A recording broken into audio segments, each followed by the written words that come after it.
తూర్పు యూరోప్ దేశాల్లో సోషలిస్ట్ వ్యవస్థ కూలిపోయింది.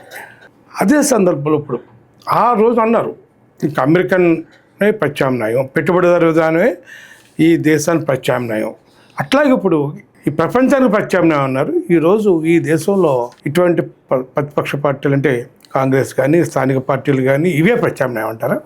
ఇంకా ఈ కేరళ ఓటమితో కమ్యూనిస్ట్ ప్రత్యామ్నాయం అనేది యుఎస్ఎస్ఆర్ లాగా అయిందంటారా?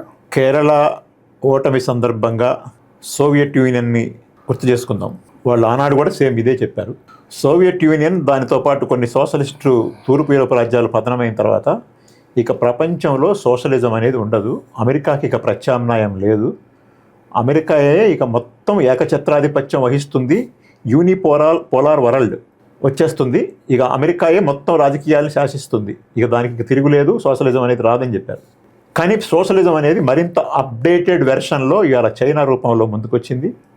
టెక్నాలజీలో, సైన్స్లో, మ్యానుఫ్యాక్చరింగ్లో, మిలిటరీ రంగంలో, అన్ని రంగాల్లో, పారిశ్రామిక, వ్యవసాయ అన్ని రంగాల్లో కూడా అమెరికాని తలదన్ని ముందుకు పోతున్నటువంటి పరిస్థితి వచ్చేసింది.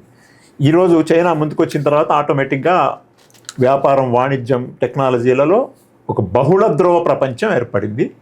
ఇది పూర్తిగా ప్రపంచం యొక్క పరిణామాలని, ప్రపంచంలో ఉండే వర్గ బలాబలాల్ని పూర్తిగా మార్చేసి అమెరికా కాదు, డాలర్ కాదు, ప్రత్యామ్నాయం ఇంకోటి ఉంది అనేటువంటి పద్ధతుల్లో ముందుకు వచ్చేసింది.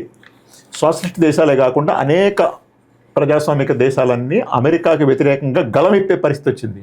మరి ఇది రాదని చెప్పారు కదా, ఎలా వచ్చింది?